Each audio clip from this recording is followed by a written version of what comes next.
Hello friends, जय श्री राम।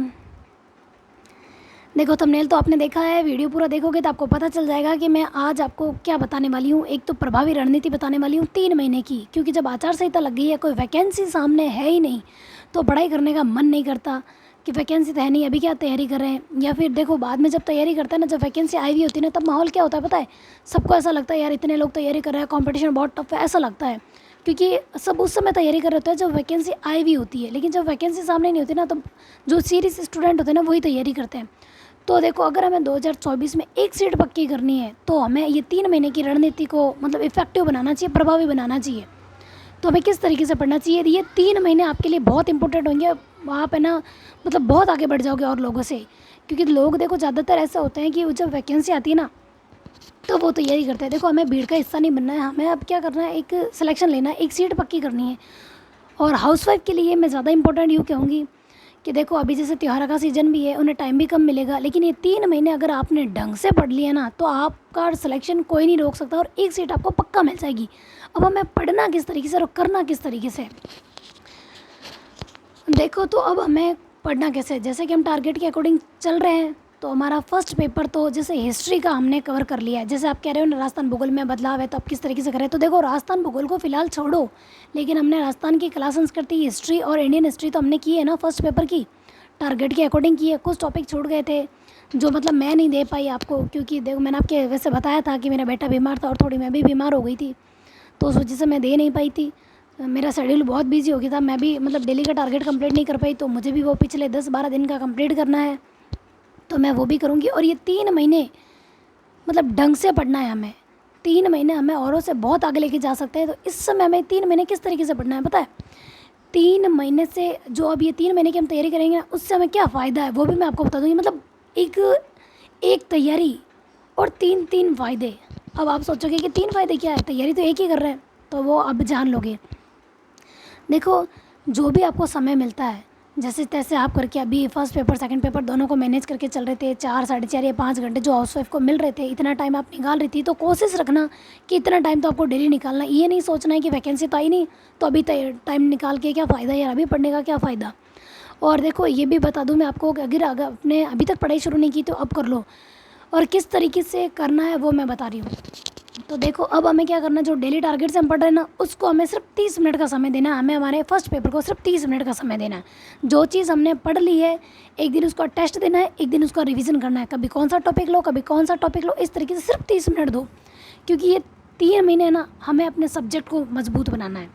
क्योंकि जब हमारा नया साल लगेगा ना, तब हमें सिर्फ फर्स्ट पेपर को ध्यान देना होगा और सेकंड पेपर का सिर्फ रिवीजन चलेगा। हाँ, हम सेकंड पेपर जो 3 महीने में करेंगे ना, उनका रिवीजन भी करेंगे, किस तरीके से करेंगे वो भी मैं बता दूंगी। लेकिन उसके बाद हमें सिर्फ एक सब्जेक्ट पर जो फर्स्ट पेपर होगा, 40% से रह जाता है ना बहुत लोग। जैसे एक है, जैसे कि सर पढ़ा रहे थे, मेरा ऑनलाइन कोर्स लिया हुआ, उसमें सर बता रहे थे कि ना 28 क्वेश्चन सही थे फर्स्ट पेपर में, इस वजह से वो रह गया, और सेकंड पेपर में 122 क्वेश्चन सही थे। मतलब इतना अच्छा स्कोर सेकंड पेपर में होने के बाद भी फर्स्ट पेपर की वजह से रह गया। और अब आप सोच रहे होगे कि मैं बता तो सेकंड पेपर का रही हूँ, फर्स्ट पेपर का नहीं बता रही हूँ। फर्स्ट पेपर का जो अपन ने इतने टाइम से जो फर्स्ट पेपर की तैयारी कर रहे हैं ना, उसके बारे में बता रही हूँ ना। सिर्फ अब क्या करना है, हमें फर्स्ट पेपर में देखो और भी क्या पता बदलाव हो करो। राजस्थान ज्योग्राफी को अभी हमें स्किप कर लेना है, 2-3 महीने पढ़ना ही नहीं है, लास्ट में देखेंगे। और जिनके ज्योग्राफी सब्जेक्ट है वो तो देखो सेकंड पेपर के साथ उनका हो जाएगा। और फर्स्ट पेपर के हिसाब से मैं बता दूंगी कि कौन से बुक्स बेस्ट है या कौन हमें किस तरीके से करना चाहिए, क्योंकि बहुत यूट्यूब चैनल राजस्थान ज्योग्राफी को पढ़ा रहे हैं, अभी कवर करवा रहे हैं। जब जिले वगैरह बढ़ गए हैं तो ठीक है, पहले बोला 50 हो गए, अब बोल रहे 53 हो गए। तो देखो अभी हमें इस चीज़ से बचना है, क्योंकि देखो ज़्यादा भ्रमित रहते हैं ना कि यार मतलब उसमें इतना बदलाव आ रहा है, वो कैसे पढ़े। अरे जिसमें बदलाव नहीं हो रहा पहले वो तो पढ़ लो। तो देखो 30 मिनट का टाइम हमें अपने फर्स्ट पेपर के लिए, 30 की जगह आप 45 मिनट भी कर सकते हो। हमें क्या करना है, एक दिन टॉपिक का रिवाइज करना है, दूसरे दिन उसका टेस्ट देना है। फर्स्ट पेपर में बस इतना ही करना है। 3 महीने में देखो हमारी जो हिस्ट्री, राजस्थान ज्योग्राफी, कला संस्कृति जो भी हमने किया ना, मतलब राजस्थान हिस्ट्री, कला संस्कृति और इंडियन हिस्ट्री, वो हमारा धीरे धीरे करके मतलब 1.5 महीने में या 2 महीने में हमारा आराम से हो जाएगा, क्योंकि हम वो कर चुके हैं।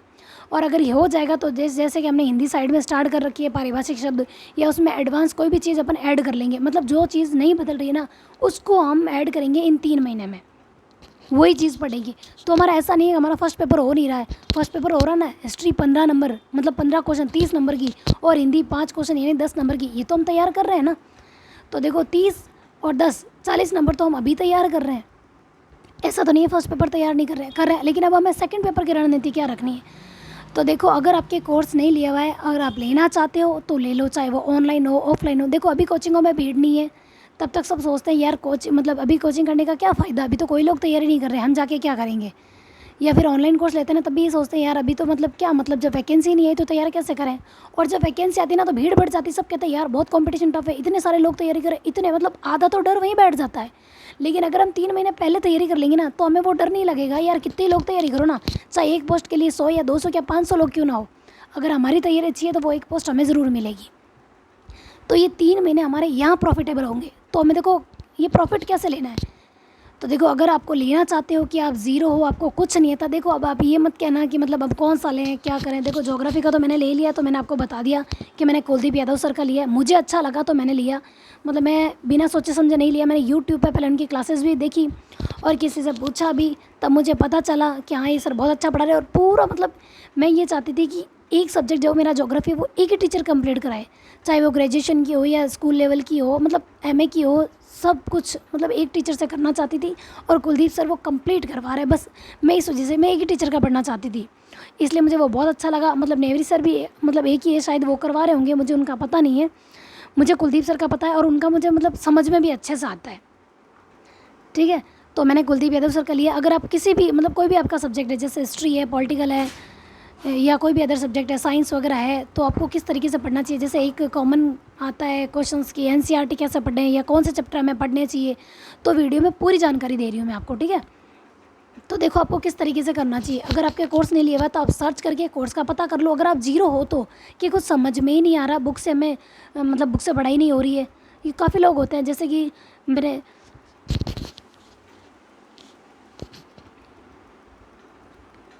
जैसे कि मैंने पहले तैयारी स्टार्ट की ना, तब मुझे भी ये था यार बुक से समझ में नहीं आ रही, किस तरीके से पढूँ। मैं यूट्यूब पे सर्च करती थी, समझ में नहीं आ रहा था। तो अगर आपके साथ भी ऐसा है ना तो आप कोर्स ले लो। देखो ज़्यादा देर मत करो, देर करने से मतलब आप पीछे ही रहोगे, आगे नहीं बढ़ने वाले। लेना चाहते हो तो सोच विचार के कोशिश कर लो, कितने लोगों से पूछ लो, उनके डेमो क्लासेस देख लो और उसके बाद ज्वाइन कर लो।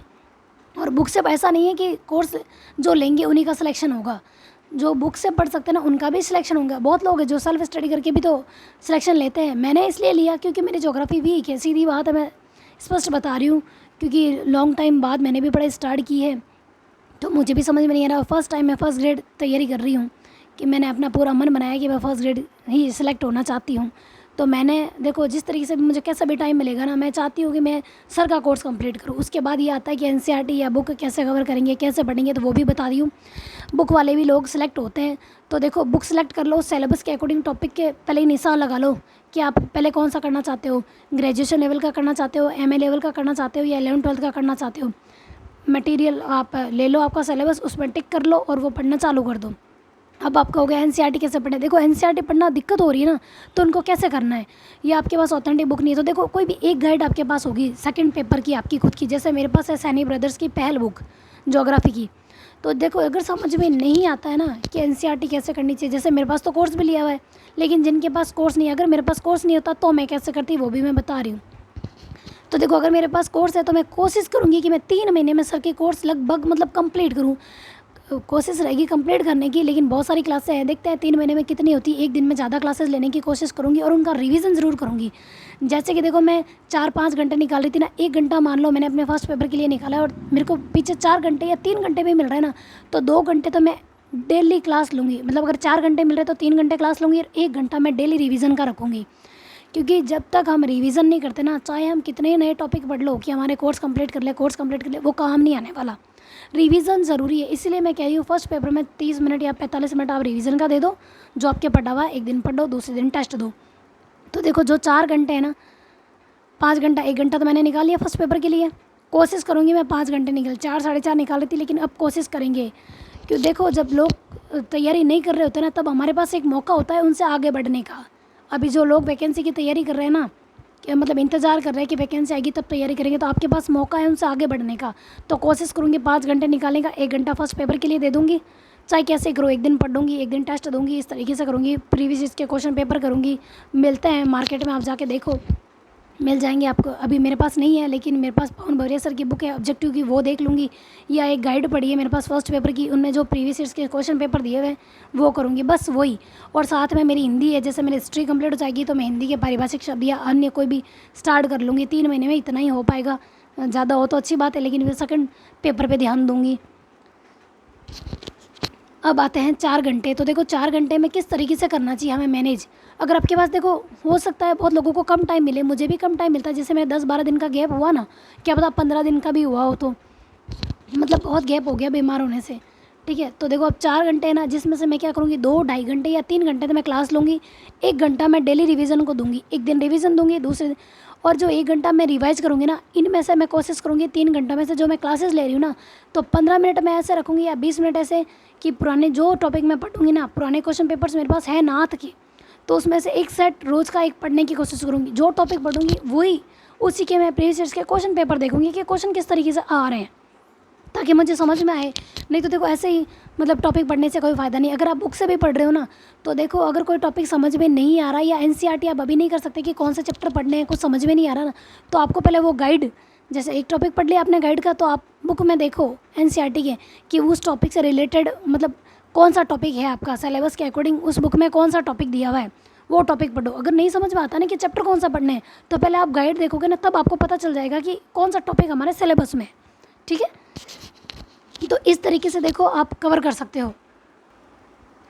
तो देखो अगर एनसीईआरटी नहीं समझ में आती ना, तो आप गाइड का एक चैप्टर करो या ऑथेंटिक बुक का सिलेबस के अकॉर्डिंग एक टॉपिक पढ़ो। उसके बाद देखो एनसीईआरटी तो आपको पढ़नी ही पड़ेगी, तो उसमें से टॉपिक का निशान लगा लो और उसको भी एक बार रीड आउट कर लो। मैंने एनसीईआरटी पढ़ी थी, लेकिन मैंने उनका रिवाइज़ नहीं कर पाई। मैंने 1-2 बार तो किया था, लेकिन वापस मैं उनको छू ही नहीं पाई, क्योंकि फिर मैंने कोर्स ले लिया गाइड बुक ऑथेंटिक, मतलब सारे ये कहते हैं ना, ज़्यादा मैटर इकट्ठा करते हैं ना तो दिक्कत होती है, तो वही बात हो गई मेरे साथ। तो अब मैंने एक ही चीज़ की है कि मैं सिर्फ कुलदीप यादव सर का कोर्स ही कंप्लीट कर रही हूँ फ़िलहाल तो, और नाथ पब्लिकेशन की जो प्रीवियस के क्वेश्चन पेपर है बस उनको करूँगी, फ़िलहाल उन्हीं को करूँगी, क्योंकि सर ने मैटर तो अच्छा ही दिया है, पहले वो तो कवर कर लूँ, उसके बाद मैं एनसीईआरटी में टॉपिक ढूंढ के पढ़ूँगी लास्ट में, जब मेरा एक बार कोर्स कंप्लीट हो जाए उसके बाद। तो देखो इस तरीके से मैं हमारा फर्स्ट पेपर और सेकंड पेपर दोनों मैनेज करना, और कोशिश रखना कि 3 महीने में हम ढंग से कंप्लीट कर लें। अगर एनसीईआरटी में कौन से चैप्टर पढ़ने नहीं समझ में आ रहा है ना, तो अगर आपके पास गाइड है तो गाइड का चैप्टर देखो, उसमें क्या लिखा हुआ है वही आप एनसीईआरटी में ढूंढो। 11th और 12th में ढूंढोगे तो आपको वो टॉपिक मिल जाएगा, उसके बाद वो पढ़ लो। हो सकता है देखो हर टॉपिक उसमें मिले, ज़रूरी नहीं, क्योंकि कुछ टॉपिक ऐसे होते हैं जो ग्रेजुएशन के दिए हुए होते हैं या एमए के दिए हुए होते हैं, तो वो आपको उसमें नहीं मिलेंगे। 11th-12th वाले मैटर तो उसमें आपको मिल जाएगा, जैसे लिखा हुआ है ना स्कूल लेवल का आएगा, तो वो टॉपिक तो आपको सिलेबस के अकॉर्डिंग दिया हुआ है, तो उसमें मिल जाएगा। तो आप पहले गाइड से देख लो, उसके बाद वहाँ से देख लो, और अगर ऑथेंटिक बुक पढ़ते हो तो वहाँ से देख के फिर आप एनसीईआरटी देखो। जैसे देखो सब लोग तो कहते हैं एनसीईआरटी और आरबीसी पे पहले पढ़नी चाहिए, बेस मजबूत करना चाहिए, लेकिन देखो बहुत लोग ऐसे हैं, आप कमेंट करके मुझे बताना कि क्या आपको ये पता था कि एनसीईआरटी के कौन से चैप्टर पढ़ने हैं, किस तरीके से पढ़ना है, क्योंकि ये दिक्कत मेरे साथ भी हुई। क्योंकि हमें पूरी एनसीईआरटी नहीं पढ़नी है, हमें सिलेबस के अकॉर्डिंग पढ़ना है, और हमें ये नहीं पता होता यार ये सिलेबस में है या नहीं है। और क्यों कई बार क्या होता है पता है, मतलब कोई टॉपिक दिया हुआ होता है ना, उसके एक्स्ट्रा थोड़ा सा टॉपिक हमारे सिलेबस में होता है, लेकिन उसका नाम पर्टिकुलर मेंशन नहीं किया हुआ होता ज़रूर है। जैसे आर्द्रता को इसी बार ऐड किया था नए सिलेबस में, पहले नहीं था, लेकिन उसके रिलेटेड क्वेश्चन आते थे, उसका क्वेश्चन आता था, मतलब वो इनडायरेक्ट वे में सिलेबस में था, लेकिन इसी बार सिलेबस में उसको मेंशन किया गया अलग से, नाम अलग से बाद में लिखा गया, पहले नहीं लिखा हुआ था, लेकिन क्वेश्चन आते थे। तो इस तरीके से भी बहुत होते हैं। तो हम क्या गाइड या ऑथेंटिक बुक से सिलेबस देख के पढ़ेंगे ना, उसके बाद एनसीईआरटी को छुएंगे तो हमें वो समझ में आएगी। नहीं तो देखो बहुत लोगों के साथ है कि एनसीईआरटी में चैप्टर कौन से पढ़ने समझ में नहीं आ रहा। तो देखो आपको ना ये रणनीति लेके चलनी है कि 3 महीने में आपको मतलब बहुत लोगों से आगे निकल जाओगे। नहीं तो आपको ऐसा लगेगा बाद में अगर तैयारी करोगे ना कि वैकेंसी आएगी तब तैयारी करेंगे, अभी तो मन नहीं लग रहा है। अब अगर मन नहीं लग रहा है ना, तो बाद में मन वैसे भी नहीं लगेगा, क्योंकि बाद में आपको लगेगा यार कंपटीशन इतना टफ, इतने सारे लोग तैयारी कर रहे हैं। क्योंकि अगर आप लाइब्रेरी ज्वाइन करोगे तो भी आपको वहाँ भीड़ लगेगी कि यार इतने लोग तैयारी कर रहे हैं, उनको देख के भी एक ऐसा लगेगा। तो अच्छा है ना 3 महीने जब आप बहुत आगे निकल जाओगे ना, कहीं जाओगे ना, थोड़ा कॉन्फिडेंस रहेगा यार ये लोग अब वैकेंसी आई, अब तैयारी कर रहे हैं, मतलब मैं उनसे आगे हूँ, तो थोड़ा मुझे रिवीजन ही करना है और रिवीजन पे ध्यान दूँ, वैसा मन में रहेगा। तो देखो आप अपने 3 महीने में सेकंड पेपर जो आपका सब्जेक्ट है, चाहे हिस्ट्री हो, पॉलिटिकल हो, ज्योग्राफी हो, कोई भी हो, कोर्स लेना हो तो ले लो, बुक से पढ़ रहे हो तो पढ़ लो, उन्हीं की एनसीईआरटी 11th-12th की सिलेबस के अकॉर्डिंग देख के टॉपिक के निशान लगाओ और फिर एनसीईआरटी कवर करो। ठीक है, देखो मैंने सबका बता रही हूँ, मैं पर्टिकुलर ज्योग्राफी का नहीं कह रही हूँ, मैं हिस्ट्री पॉलिटिकल वो भी आप इसी तरीके से कवर कर सकते हो। अब आप कहोगे कि हम सेकंड पेपर तो कर रहे हैं लेकिन शुरुआत कहाँ से करें, तो देखो शुरुआत उसको ना आप 3 भागों में बांट लो। जैसे ज्योग्राफी को बांटते ना 11th-12th की ज्योग्राफी अलग, ग्रेजुएशन की अलग और एमए की अलग, पार्ट अलग अलग, जैसे कि पुराना सिलेबस था उसमें ऐसा मेंशन किया हुआ था। और जैसे हिस्ट्री का बताओ ना तो ऐसे कर लो, मॉडर्न हिस्ट्री अलग हो गई और मिडाइवल हिस्ट्री अलग हो गई, मतलब इस तरीके से प्राचीन हिस्ट्री अलग हो गई। 3 भागों में बांट लो कि पहले मैं प्राचीन कर लूँ, प्राचीन के ज़्यादा क्वेश्चन आते हैं, पहले प्राचीन का कर लूँ, बाद में मिडाइवल, बाद में आधुनिक, आधुनिक के क्वेश्चन भी बहुत ज़्यादा आते हैं, गांधी जी वगैरह।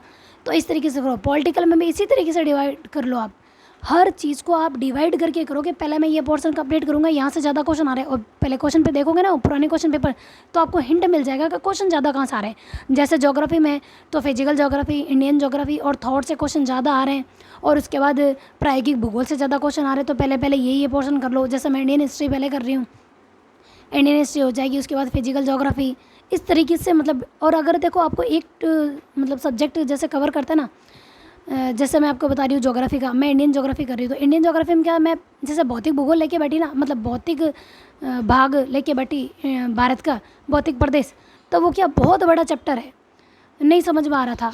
मतलब मैंने ऑनलाइन क्लास ली सर की, समझ में आने लगा, लेकिन बहुत ज़्यादा है कि एक एक चैप्टर को पढ़ने से मुझे थोड़ा बोर लग रहा था, समझ में नहीं आ रहा था। तो मैंने इसको क्या किया पता है, मतलब 2 क्लासेस मैंने भौतिक प्रदेश से जो भी है वो 2 क्लासें वो ली। उसके बाद मैंने पीछे से स्टार्ट किया कि पर्यावरण प्रदूषण का पढ़ लो और सतत विकास का पढ़ लो, एक वो पढ़ लिया। फिर वापस भौतिक प्रदेश के 2 वीडियो देख लिए, फिर लास्ट से उल्टा स्टार्ट कर लिया मैंने कि मैं जनसंख्या का देख लूँ कि जनसंख्या से एक क्वेश्चन तो आता ही है, और जनसंख्या अभी से देखेंगे तो ज़्यादा होगा, सही होगा हमारे क्वेश्चन, क्योंकि जनसंख्या में से 100% क्वेश्चन आते हैं। ठीक है, तो जनसंख्या का क्वेश्चन मतलब इस तरीके से करो, मतलब एक ही भाग में आप उसको भी बांट के करो। अगर एक ही एक टॉपिक को ज़्यादा ही पढ़ा और नहीं समझ में आ रहा है तो उसके साथ कुछ दूसरा इंक्लूड कर दो। जैसे मैंने बताया आपको भौतिक प्रदेश के साथ में जनसंख्या पढ़ाए मैंने, पर्यावरण प्रदूषण, सतत विकास वगैरह ये मैंने ऐड कर लिए। ठीक है, मैं पहले सिर्फ सर का कोर्स ही करूँगी, उसके बाद देखूँगी, क्योंकि सर ने NCERT, सविंदर सिंह लगभग सब कुछ मिक्स करके ही पढ़ाया है, सर बता तो रहे हैं। तो मुझे नहीं लगता कि NCERT अलग से पढ़नी पड़ेगी, मैंने पढ़ी थी लेकिन मैं भूल गई। ऐसा होता है जब देखो, मैंने ये चीज़ एक्सपीरियंस के साथ बता रही हूँ, मैंने पहले भी ये गलती की थी, पढ़ने के बाद मैंने रिवीजन नहीं किया था, भूल गई। इस बार मेरे फिर से यही हुआ कि मैं कोर्स लिया पढ़ने के चक्कर में और थोड़े बीमार हो गए करके, तो मैंने स्किप कर लिया, मतलब रिवीजन नहीं किया। अब एक टाइम तो मैं फिक्स रखूँगी कि इस टाइम तो मुझे रिवीजन करना ही है। तो ऐसे रखो कि रिवीजन ज़रूर करो। अगर आप किसी दिन नया टॉपिक नहीं भी पढ़ पाओ ना, तो उस दिन रिवीजन ज़रूर करो। अब जैसे देखो त्योहारों का सीज़न आएगा तो टाइम कम मिलेगा, तो कोशिश करना एक आध, अगर कोर्स लिया हुआ तो एक आध वीडियो देख लो और रिवीजन ज़रूर करो। अगर बुक से भी देखते हो तो कोई हल्का टॉपिक ले लेना, इजी टॉपिक ले लेना। ठीक है, या फिर जैसे जनसंख्या लेते हैं तो उसमें से जनसंख्या का कोई, जैसे आज घनत्व का देख लिया, कल से पॉपुलेशन ज़्यादा कहाँ पे वो देख लिया, वृद्धि दर कहाँ है, इस तरीके से क्वेश्चन देखो, तब आपको समझ में आएगा कि पढ़ना किस तरीके से और कैसे चले। तो देखो ये है बेस्ट रणनीति, हमारा सब्जेक्ट कवर हो जाएगा। जनवरी से हम फर्स्ट पेपर पे बहुत ज़्यादा फोकस करेंगे जहाँ से ज़्यादा नंबर आएंगे। ठीक है, अब हमें क्या करना है, ज़्यादा नंबर आ रहे हैं वहाँ से वो पोर्शन लेना, याद रखना 3 भागों में बांट रहे हो ना, ज़्यादा क्वेश्चन कहाँ से आए वो टॉपिक पहले उठा लेना। ठीक है, जैसे जब इंडियन ज्योग्राफी का कह रही हूँ यहाँ से ज़्यादा क्वेश्चन है, तो जनसंख्या में से एक क्वेश्चन 100% है, पर्यावरण प्रदूषण सतत विकास का क्वेश्चन है, तो वो मैंने साथ में इंक्लूड किया है। भौतिक प्रदेश से आता है क्वेश्चन, लेकिन वो मेरा मिस्टेक हो रहा था तो मैंने साथ में ऐड करते हुए पढ़ा। तो हिस्ट्री में भी आप ऐसे ही करो। ठीक है, कि प्राचीन हिस्ट्री से ज़्यादा क्वेश्चन आ रहे हैं या आधुनिक हिस्ट्री। ठीक है, इस तरीके से पढ़ो। तो देखो ये रहेगी हमारी रणनीति सेकंड पेपर को मतलब कवर करने की, और साथ में first paper only on history लेके रखा है, और मतलब हिंदी, इनको हम थोड़ा थोड़ा आधा घंटा 45 मिनट देके रिवीजन में रखेंगे और क्वेश्चन पेपर निकालेंगे। ठीक है, तो देखो अगर आपको वीडियो पसंद आया तो लाइक, शेयर और सब्सक्राइब करो। आपकी कोई भी दिक्कत हो किसी प्रकार की ना, आप कमेंट कर रहे हो तो मैं वो देख पा रही हूँ, तो मैं कोशिश करती हूँ आपको या तो उसी कमेंट के साथ जवाब दे दूँ या फिर वीडियो में जवाब देती हूँ। ठीक है, तो देखो औरों से आगे बढ़ना है और भीड़ का हिस्सा नहीं बनना है, तो ये 3 महीने आप ढंग से तैयारी कर लो। नेक्स्ट ईयर 1 सीट पक्की है आपकी। ठीक है, थैंक यू, जय श्री राम।